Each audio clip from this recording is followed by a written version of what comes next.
मग अशा प्रकारे हे असे जास्त जर वजन झालं तर हे अशा खाली खाली लोंबल्या जाते. महत्त्वाची गोष्ट म्हणजे जर आपल्याला जर याचं वजन समजा सांभाळण्याचं झालं तर बांबूचं जर कव्हरिंग केलं असतं तर हे जे फांदी आहे, फांदी हे वरती राहिली असती. याची फांदी म्हणजे कसं मोडाची शक्यता असते. बांबूचा एक घेर बनवून खालचं सपोर्ट द्यायचा असा, म्हणजे बांबूचा सपोर्ट द्यायचा चारही भोवताल चांगलं कव्हरिंग करायचं, म्हणजे जेणेकरून आपली फांदी तुटणार नाही आणि संत्र पण गळणार नाही. यांनी काही केली नाही. नमस्कार मित्रांनो, माझं यूट्यूब चॅनल किसान पॉवरमध्ये तुमचं स्वागत आहे. तर मित्रांनो, आपण आलो आहे संत्र्याच्या बगीच्यामध्ये.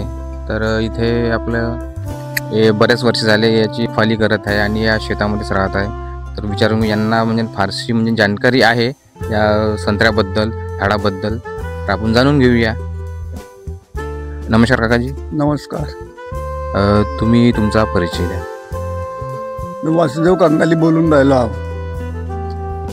तुम्ही इथं म्हणजे किती वर्ष झाले तुम्ही इथं राहून राहिले? मला कमीत कमी 15-16 वर्ष झाले. बघा मित्रांनो, यांना इथे 15 ते 16 वर्ष झालेले आहे. तर यांना बरेच काही जाणकारी आहे, तर विचारून घेऊ. तर मला सांगा, हे झाडाची लागवड म्हणजे झाडाची लागवड हे संत्र्याचे झाड आहे ते हे किती वर्ष जगू शकते? 20 वर्ष. आणि 20, ठीक आहे. तर याची म्हणजे हे झाडं म्हणजे कुठून आणते? हे झाड कोणी शेंदूरजना घाटून आणते, कोणी इकड तिकड कुठं जिथं भेटले तिथून आणू शकते. म्हणजे हे नर्सरीमधून आणू शकते ना? नर्सरीतून इकडे मोळपा साईडले प्लांटेशन आहे द्यायचे. यायले म्हणजे आपण लावतो म्हणलं तर म्हणजे याचा गड्डा किती खोल करायला? 1 फूट. बघा मित्रांनो, जर हे झाडं जे आहे नर्सरीमधून आणल्या जाते आणि लागवड जर करतो म्हणलं तर आपल्या जे जमिनीमध्ये 1 फूट 1 बाय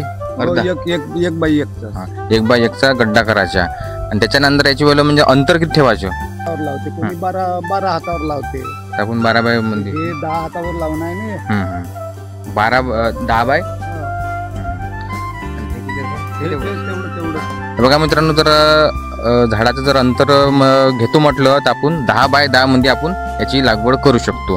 आणि लागवड केल्यानंतर म्हणजे आपल्याला कोणती म्हणजे याची देखभाल करावी लागते? काही फवारणी करावी लागते. त्याला खाद द्यावं लागते, पाणी द्यावं लागते, आरे बनवा लागते, त्यात चारणी करा लागते. लागवडीपासून तर किती वर्षानंतर आपल्याला? 5 वर्ष नुसते संतर लागायलाच लागते. फसल आले 5 वर्ष लागते. 5 वर्षानंतर आपण फसल घेऊ शकतो. सध्या आता मार्केटमध्ये काय भाव आहे? जाते ना 25 जाते. मार्केट पाहून राहायचं. अच्छा. बघा मित्रांनो, जर याचं आता जेव्हा हे आपलं जे फळ येते तोडणीस, तर आपण हे मार्केटमध्ये याचा भाव कसा आहे हे मार्केटच्या भावावर डिपेंड आहे. तर हे कसं आहे, मार्केटमध्ये नेण्याच्या नंतर तर याचा वाला भाव असते 30,000, 35,000 ते 40,000पर्यंत आपण 1 टन हा विकू शकतो. ह्या टनाप्रमाणे विकायला लागते मार्केटमध्ये. तर बघा, आता जर आपण स्वतः विकतो म्हणलं तर स्वतः बी विकू शकतो, नाही तर मग व्यापारी बी लोक व्यापारी घेऊ शकते. व्यापारी बी घेऊ शकते. व्यापारी बी लोक ते आपल्याला बगीचा घेऊन टाकते आणि मग ते आपल्या तिकडे घेऊन जाते मार्केटमध्ये. तर मला सांगा, हे आता याची वाली म्हणजे किती वर्ष हे चालू शकते आपल्या शेतीमध्ये? 20 वर्ष जास्तीत जास्त. म्हणजे याची वाली जे वय आहे समजा झाडाची फक्त 20 वर्ष चालू शकते. म्हणजे 20 वर्षाचं उत्पन्न आहे हे ना. म्हणजे बघा मित्रांनो, हे 20 वर्ष चालू शकते. म्हणजे लागवडीपासून का तोडणीपासून? नाही, लागवडीपासूनच 20 आहे ना. 20 वर्ष, 20 ते 25 वर्ष. बघा मित्रांनो, आपण जर झाड लावलं वावरामध्ये तर हे 20 ते 25 वर्ष जगू शकते आरामात. म्हणजे चांगलं आहे पीक हे. एका एकरामध्ये किती झाडं बसू शकते? 200 झाड. तर आपण जर कोणाकडे जर समजा तुम्ही जर एका एकरामध्ये लावतो म्हणलं तर 200 झाड आपण हे तुमच्या एकरामध्ये बसू शकते. 200 झाडाची कॅपॅसिटी आपण एका एकरामध्ये आहे. तर हे जे आपण आता पाहिलं, हे संत्र का बरं खालते पडून राहिले? कोणता रोग आला का? रोग आला आहे ना. हां. मला वाटतं याच्यावर फवारणी नसन केली त्याच्यामुळे हे तुम्हाला जे दिसून राहिली खालतं हे रोग, किंवा मग संत्रा लेट तोडणी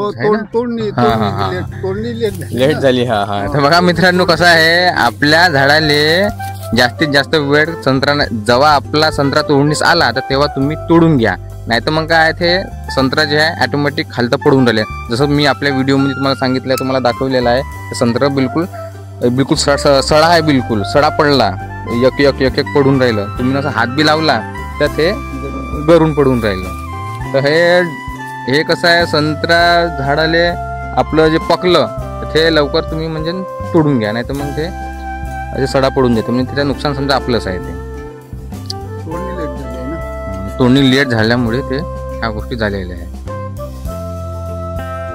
वर्षातून किती वेळा बार येते याले? 2 वेळा. म्हणजे 2 फसली आहे या? 2 फसली, एक मिरूग नाही, एक आंब्या.